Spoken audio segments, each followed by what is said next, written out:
Well, as I'm preparing the American poetry courses for the rest of the year for my Patreon students, I've been reading a lot of American poetry, and it's got me thinking about the continuities of the long tradition of elegy within the great American canon of poetry and popular country music songs. So in this lecture, I'd like to give just a short demonstration to show how country music elegies are in conversation with the American elegies in our traditions.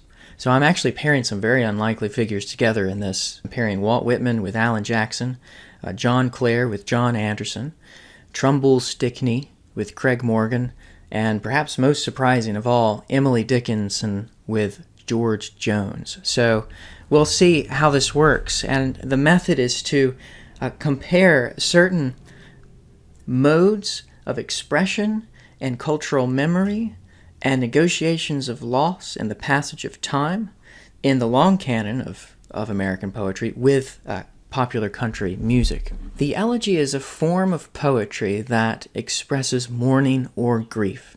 It began in ancient Greek poetry, the pastoral elegies of ancient Greece, and then later in Rome.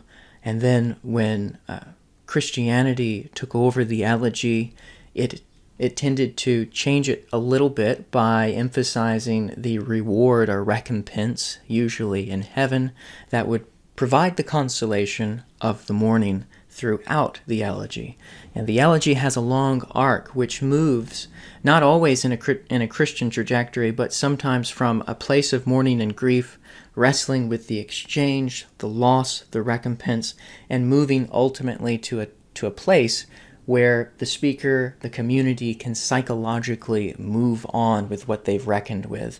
It's really a trauma response, and the way the elegy moves, it moves according to the development of grief within the mind and how it's worked out ultimately in the end. In English poetry, the elegy had its time in the 17th and 18th century predominantly. I'd say the Renaissance brought back this mode, so you have Edmund Spenser writing pastoral elegies, and then the elegy goes quiet for several decades, maybe half a century, until John Milton really brings it back with Lycidas. And from that point on, the elegy in the English tradition is almost synonymous with Milton. You have Thomas Gray's elegy written in the country churchyard in the 18th century, which was praised for its Miltonic mode.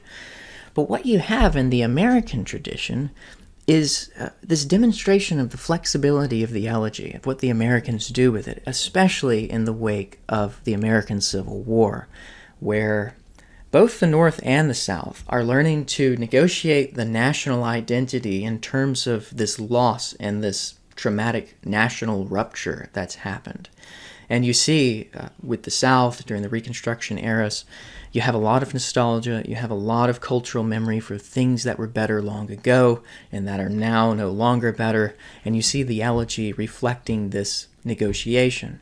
And so it's complex in that way, and I think that the American elegy is different from its European counterparts because of the way the American poets have this special relationship with the land and through this national identity and history. Now, I'd like to talk about how the elegy can sometimes be used as a mode of political lament. It's not always an individual expression. I mean, the elegy is usually written to commemorate a lost or dead person, usually a dead person, and to help the community reckon with that loss and to help the individual move on. And one of the great examples of this in the American canon is Walt Whitman's poem, When Lilacs Last and the Dooryard Bloomed, one of the most beautiful elegies ever written in English. And here it is, Whitman's Lilacs Last and the Dooryard Bloomed. Before I read this, let me give you some context. This elegy was written in response to the assassination of President Lincoln. And the poem weaves together themes of mourning, nature, and cycles of life. Repetition is very important to the elegy. And it uses recurring symbols of the lilac, of the drooping star, and also of the thrush. So it stands as this profound reflection on national grief. It really provided the nation with an utterance of its own to benchmark this time, to provide a poem that was emblematic of the feelings of the nation. And this is just the first stanza. Stanza 1. When lilacs last and the dooryard bloomed, And the great star early drooped in the western sky in the night. I mourned, and yet shall mourn with ever-returning spring. Ever-returning spring, Trinity sure to me you bring, lilac blooming perennial, and drooping star in the west, and thought of him I love. Beautifully musical poem, with that Whitmanian extension, which in a way is Miltonic. I mean, Milton does this as well. So the elegy has not, even in America, escaped Milton, but Whitman does the syntactical extension in a different way than Milton would do. So here's the main subject and verb, for instance, and you don't get it here at the beginning, but you get it at the beginning of the third line. So you have this accumulation of the setting of, well, really, an accumulation of prepositional phrases. In the dooryard bloomed, and the great star early drooped in the western sky, in the night. You have this beautiful music of the long E sound, and spring, Trinity, me you bring, and then the liquid L's, lilac blooming, lilac's last, perennial, drooping. It's got this elegiac, slow, beautiful pace to it, and there's so much more about the greatness of this poem, but this is just a great example of the cultural mourning of a national icon, a great man, Abraham Lincoln, who symbolized the fiber of civil resolve during the American Civil War. But what about the everyday person? And country music is all about the everyday things. They are very American romantic, English romantic in that sense, where the everyday takes on almost sacramental significance. So what about the everyday man, the little man, we might call it, as Alan Jackson does in his elegy on the little man? This is also an elegy. It's also an economic elegy, I guess you can say, because it mourns the loss of an individual, but also an icon of the rural South. So let me just read you the first verse.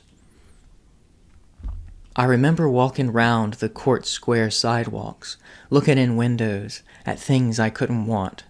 There's Johnson's Hardware and Morgan's Jewelry and the old Lee King's Apothecary.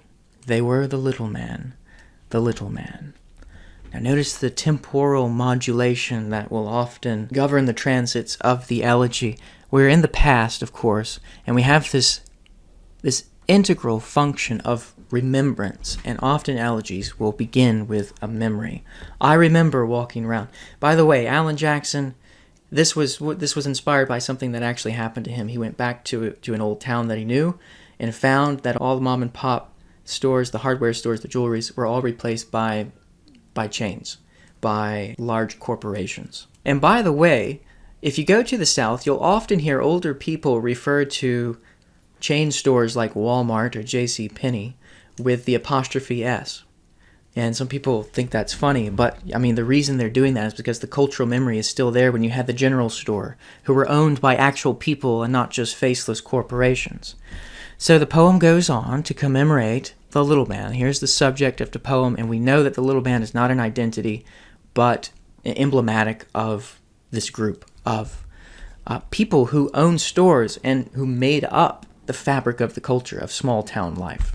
I go back now, the stores are empty, so he's returned. Now notice how, so in the elegy, repetition and the return is very important. Peter Sachs has a beautiful book he wrote, I believe it was published in the 80s, it's called The English Elegy. Beautiful book about the elegy. If you read one book on the elegy, it should be that. And in it, he talks about the importance of repetition within the elegy. And we saw it. We saw it in Whitman, with ever returning. There's the return of spring, and here it is repeated. And so this grounds it. This gives it a sense of continuity that the mind, aching in grief, longs for, some stability. And the elegy wants to provide that. Here we have the turn. He's going back. So this is the past, what was. Now we are at the present, and what's the difference? And the stores are empty, except an old Coke sign dated 1950. Boarded up like they never existed, are renovated and called historic districts. There goes the little man. There goes the little man.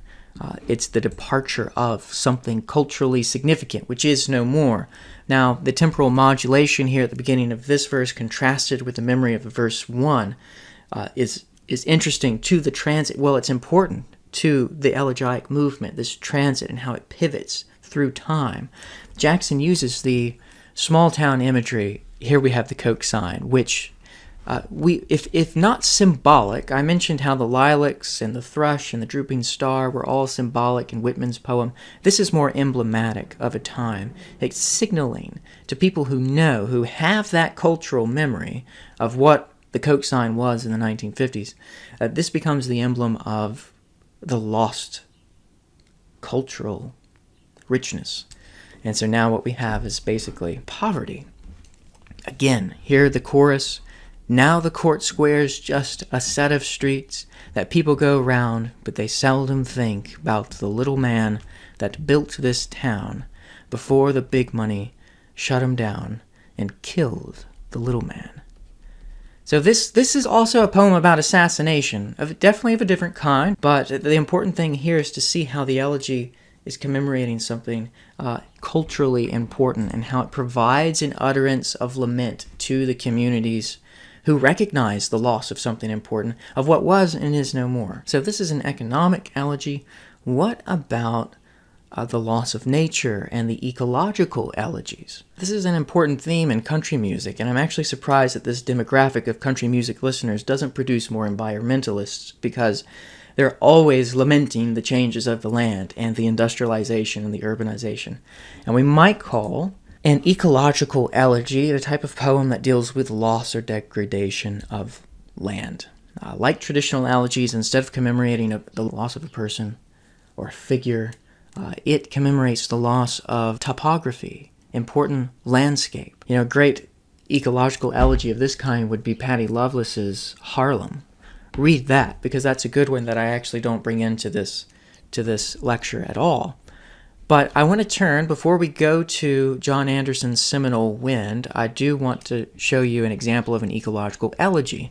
This one from the English Romantic poet John Clare, who was a peasant poet. He lived in Helpston, which is in Northamptonshire. He laments the loss of the common land to enclosure. So at that time in England, there were designated places of shared land. It was called common land. The poor, or people in the village, could use this land for anything, for grazing cattle, picking bark or sticks for firewood. Well, eventually, especially in the 19th century during the industrialization, these lands were closed, privatized to the rich, and so this was taken away. And John Clare wrote several enclosure elegies, which really are ecological elegies, because they have this moment where he laments for the land. This is at the end of his poem, The Moors. Thus, with the poor, scared freedom bade goodbye, and much they feel it in the smothered sigh, and birds and trees and flowers without a name all sighed when lawless law's enclosure came, and dreams of plunder and such rebel schemes have found too truly they were but dreams. The poem, of course, reflects a deep sense of loss, not only for the human use of common land, but also the biodiversity within the land. Birds, trees, and flowers all sighed. And Clare, this is not an example of pathetic fallacy. A lot of people like finding pathetic fallacies, and sometimes they find them, and sometimes they think they found them. And this is not pathetic fallacy, because the Romantics, John Clare's not imposing his own feeling, projecting them onto birds, trees, and flowers. He actually believes that these things in nature, these creatures, share in the lament. I mean, Erasmus Darwin, who was Charles Darwin's grandfather, in the late 18th century, wrote a poem called The Botanic Garden. And it's pretty poor poetry. It's not that great, but scientifically it's fascinating. And he actually puts forward the idea that flowers are conscious of the sunlight in some small way. So when Wordsworth says that it's his faith that the flowers enjoy the very air they breathe, he's not just being cute. That is an established, accepted scientific thought. So just a little extra there. But the land that sighs, that is not just personified, is something that happens too in the American country song by John Anderson called Seminole Wind. Ever since the days of old, men would search for wealth untold. They dig for silver and for gold, and leave the empty holes. So this is a song that mourns the environmental destruction caused by modern development and industrialization within Florida, specifically focusing on the Seminole people's lands and their natural ecosystems. And what was valued by the people, of course, was the promise of wealth. And we'll see this develop in the song. The song really highlights the impact of the drainage, the deforestation, the urbanization of the natural landscape, which is still going on in Florida, by the way. Now here's the chorus. So blow, blow, Seminole wind. Notice the logical connection here with this so. The logical so, as though it's like therefore. It rhymes with blow. It shares that long O sound, which is also the really primordial sublingual cry for pain. Oh. And it goes here too of old and holes and told and gold. And so you can hear the oh, as if it's the land crying out. So blow, blow, Seminole wind. Blow like you're never gonna blow again. I'm calling to you like a long-lost friend, but I know who you are. The speaker has some kind of intimate acquaintance with this supernatural power within the wind, the Seminole wind. Anderson apostrophizes the wind when a poet, by the way, apostrophe is when a poet addresses someone or something outside the poem. Here it's the Seminole wind. So he addresses it. And the relationship that the speaker has to the wind is one who has known it, who is well acquainted. You know, people who spend a lot of time in the earth, whose lives are affected by the rhythms and changes of the seasons, they have this acquaintance with elements of the earth. And in many ways, they're nearer to the rhythms much more than we are, who are really dependent on artificial light and computers. And blow, blow from the Okeechobee all the way up to Micanopy. Notice, and these are real places, and I've been here. Notice the long O sound in these names. He's chosen the names well, because they all chime with that O sound, which is like the wind roaring, but also, as I said, like a cry of pain. Blow across the home of the Seminole, the alligators and the gar. So the O and home and Seminole are really, I think, effective. It's beautifully, the song is architected, it's really well through the inner rhymes, this what's called assonance, the repetition of the vowel sounds. Now notice it's still the long O sound. In these stanzas, it's all there. And it has this fulfillment in Osceola, which I'll describe here in a moment. But listen to the O sound. Progress came and took its toll, and in the name of flood control, they made their plans, and they drained the land. Now the glades are going dry. It's almost like every line has that sound. And the last time I walked in the swamp, I sat upon a cypress stump. I listened close, and I heard the ghost of Osceola cry. Now, Osceola was a prominent figure in the Second Seminole Wars. He died in 1838 in imprisonment. Osceola was captured by the U.S. government under deceit. He was seized by U.S. forces. He surrendered under the flag of truce. He was brought into what he thought was a peace talk, and it turned out to be an act of betrayal. There was a huge public outcry over this. People were not happy. But it happened anyway, and he wound up dying in prison. So the government tricked him. Osceola is betrayed. And it's almost like, why choose Osceola? Well, a beautiful name, representative of the Seminole people. It's working on all these different levels, but it also works to highlight an important connection that under the guise of peace and good things, all of this destruction came. So Osceola becomes an emblem of the land itself, of the Seminole wind. Why? Well, here's a good thing, progress. We'd all agree that progress is a good thing. We'd all agree that protecting our boats and houses and cars and trucks are a good thing. Flood control is good. Progress is good. And under these guises came the destruction of the land. Progress, flood control. So this use of progress as a positive term is actually ironic. Another good poem that I think to pair in this whole genre of country music ecological elegies, and there are many more, is John Prine's Paradise. So if you're interested in studying this further, Patty Loveless, Harlem, and John Prine, Paradise, two great poets of the ecological elegy. Now, I want to talk about homesickness.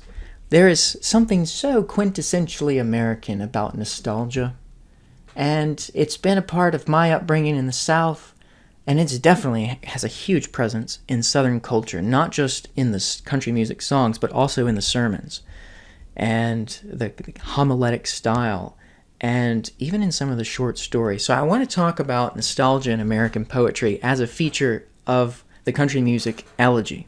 It's in almost every elegy. It's really this wistful longing and remembrance for what was past. So let me turn to Trumbull Stickney's Mnemosyne. Early 20th century student at Harvard. He was a classicist. He died early before he would have surely become a great poet. And this poem, I think, is one of his best. I think this is the saddest song in the entire canon of American poetry. And here it is, Mnemosyne. It's autumn in the country, I remember.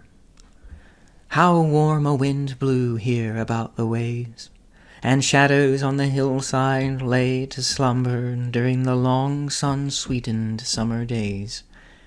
It's cold abroad the country, I remember. The swallows veering skimmed the golden grain at midday with a wing aslant and limber.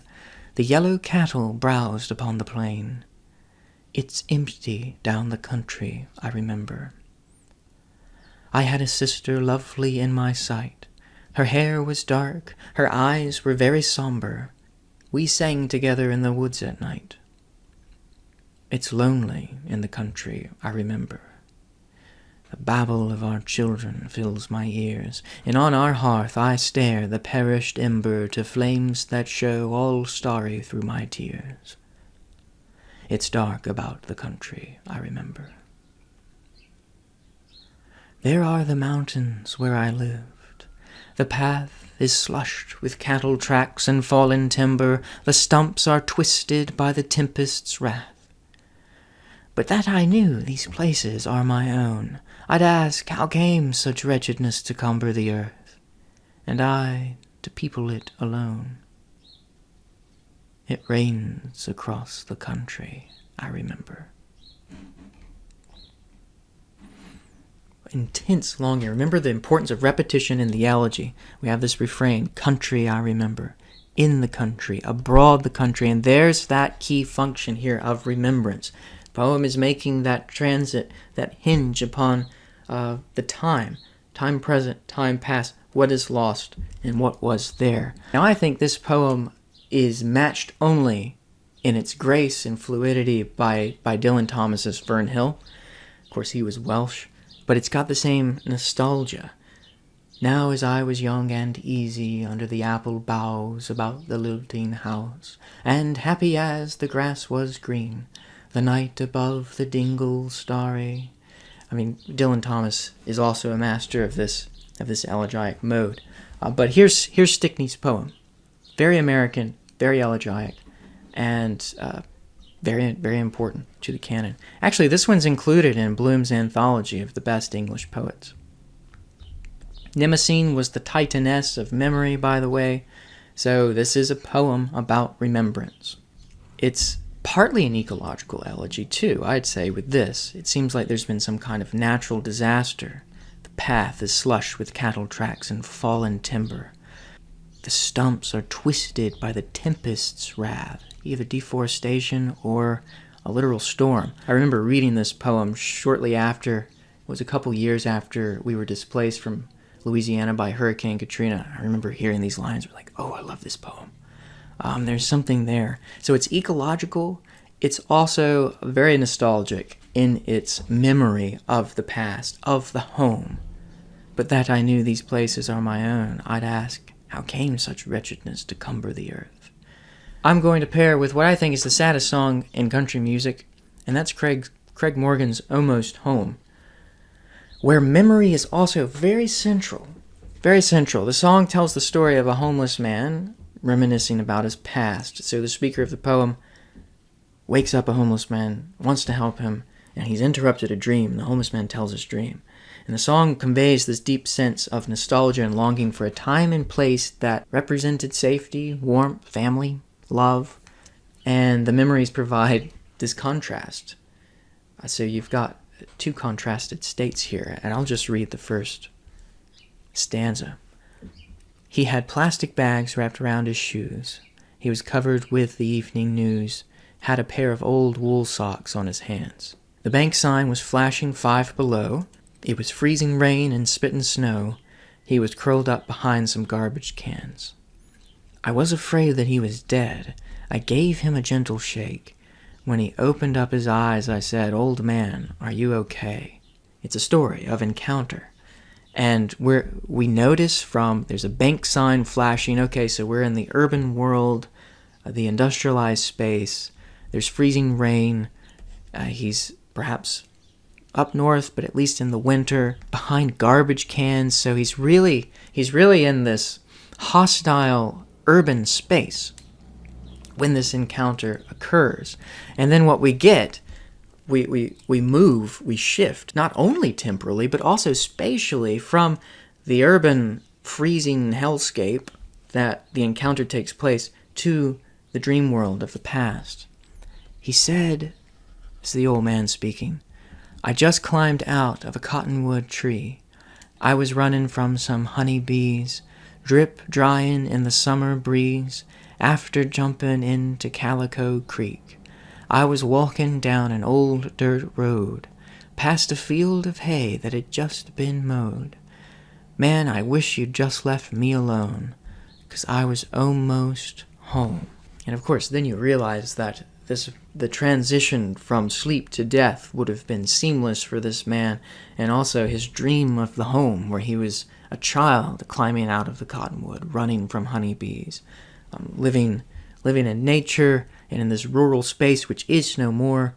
I mean, the way that the narrative frames this dream, it would be sad enough if this was just an old man dreaming about the way things were, but to nestle it within this larger story of an encounter in this urban space just heightens the poignancy here. So the memory continues. Then he said, "I was just coming round the barn about the time he grabbed my arm when I heard Mama holler, 'Son, hurry up.' I was close enough for my own nose to smell fresh cobbler on the stove, and I saw Daddy loading up the truck. Cane poles on the tailgate, bobbers blowing in the wind. Since July of '55, that's as close as I've been." He was almost home. He was just coming around the barn. He could smell the smells of the home kitchen. He could hear his mother calling.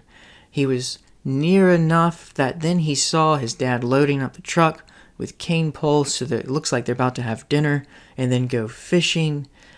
Bobbers blowing in the wind, these very particular poignant moments in the poem that just really heightens the sadness of this song. And I know country music fans are going to say, no, George Jones, he stopped loving her today. That's the saddest song in country music. You cannot say that this is the saddest song.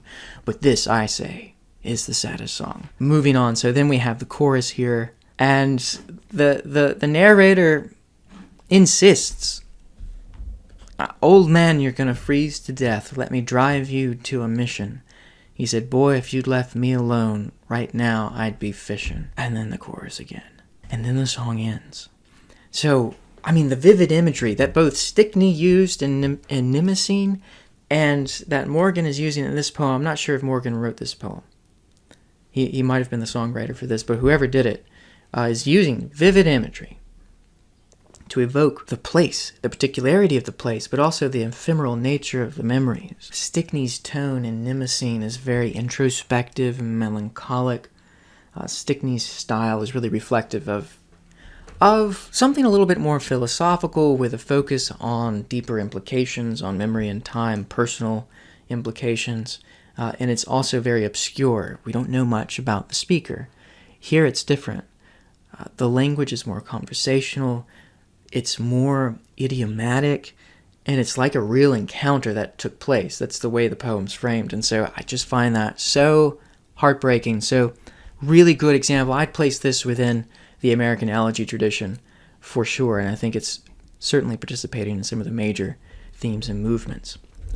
For our last consideration, I want to highlight the idea of perpetuity, which has been present in many of the poems that we've read so far, this idea of constancy.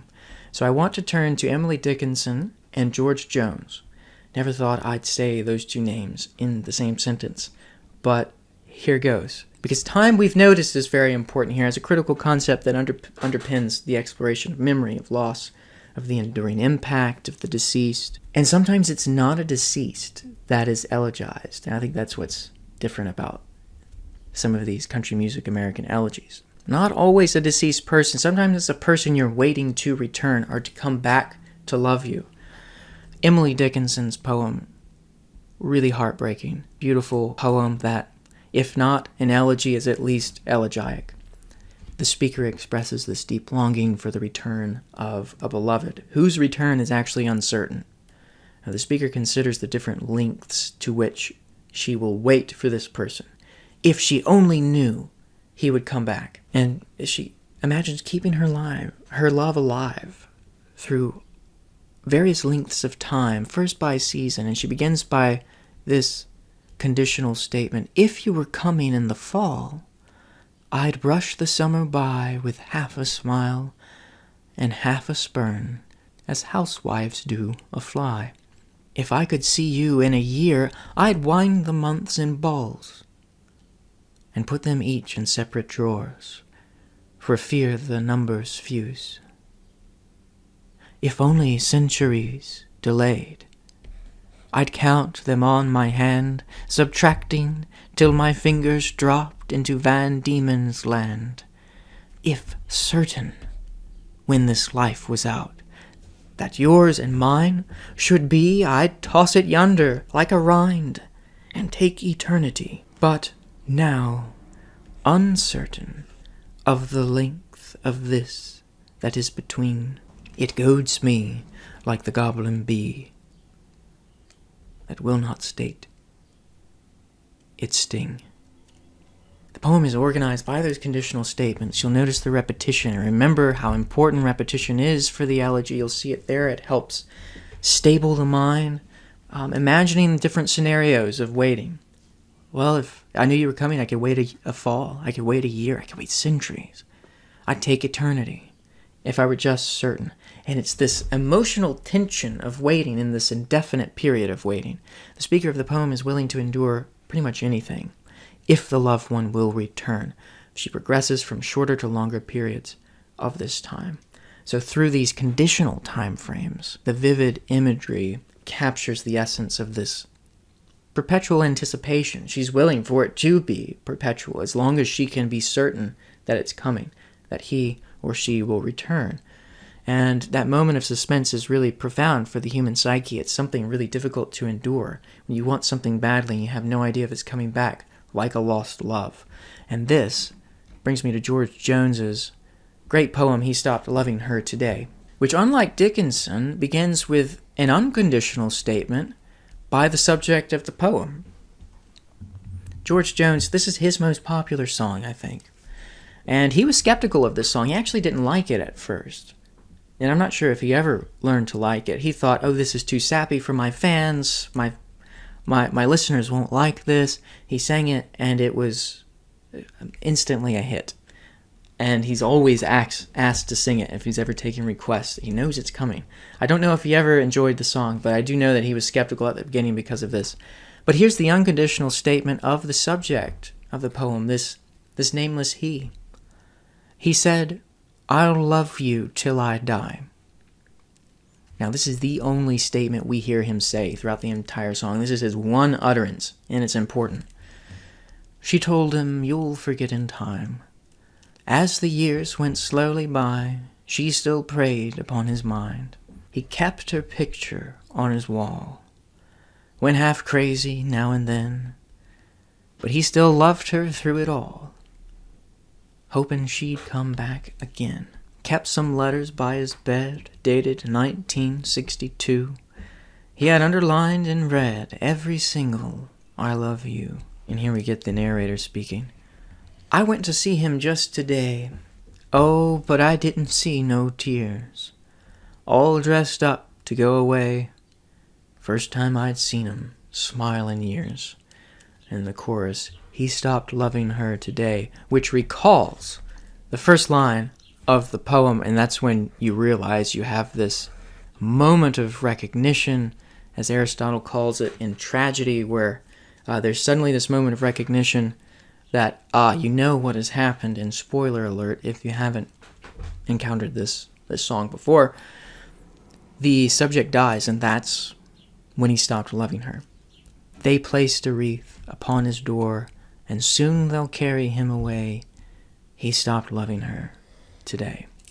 Now the tone of Jones's song is sorrowful and tender, the straightforward narrative, as though he's telling you in conversation, and the simple language make the story relatable and emotionally powerful, as if you're overhearing some gossip after the funeral. And then it goes into this moment, which breaks from the lyrical sung tradition, because in the song, when he sings it, he actually speaks it. You know, she came to see him one last time. Oh, we all wondered if she would. And it kept running through my mind. This time, he's over her for good. And there's something about the country music understatement that is so poignant. It's like this masculine understatement. You call it the masculine litotes. It's where a masculine narrator, country music's full of this, has this statement that's got different layers of meaning to it, is basically an understatement. This is it. This time he's over her for good, and then the chorus begins again. It's fascinating to me the way Dickinson and Jones both use time here to demonstrate constancy or perpetuity of love. Jones's song uses the passage of time to emphasize the depth of the man's love, which remains constant despite the incremental passage of time through years. We know the letters date back to 1962, and the song really poignantly marks the end of his love with death, suggesting that the love was so deep that it lasted until the last breath. Let's see, a good version of this, if you want another version of this, is Blake Shelton's Austin, where a man hangs on long enough so that the woman actually comes back. So that might be a better one to end on there. But the temporal aspect of both of these poems, involving the progress of time, is linear, showing the progression of that time and its impact on the mind, contrasting with Dickinson's cyclical and conditional approach to time. So even in country music, we see this engagement with the American elegy all throughout the long tradition of American poetry. Country music often leverages the elegiac mode in interesting ways. And, the elegiac mode is so flexible, and country music is often very creative in this way. Another aspect of country music, by the way, is the catalog. And you go back to Craig Morgan's song right here with the list, climbed out of a cottonwood tree, running from some honeybees. In almost every recent country song that I've seen that's very popular, it's just a list of things. Usually it's a list to celebrate. And that makes it, I suppose, like an ode, where the speaker, what's the one about chicken fried, cold beer on a Friday night, pair of jeans, my dog, my truck, my beer, my can of Skull, you name it. It's a catalog or a formal list that celebrates something that collectively represents a cultural importance, a cultural significance to the listeners and also the speaker. I just find that really interesting. And you see it also in the elegy and not just the country music odes. So this continuity, I hope, underscores country music's connection to the elegiac tradition and its participation within it. And as the culture of rural America and the American South has changed in the past 20 years, so much so that I sometimes don't recognize it when I go back. And as it continues to wrestle with the changes of industrialization, urbanization, gentrification, and even natural disasters, I think the elegy will be an important utterance to take up for country music, and I don't think it's going to be going away. So I hope you enjoyed this. A little unorthodox from my usual lectures, but there it is. Thanks for watching, and until next time.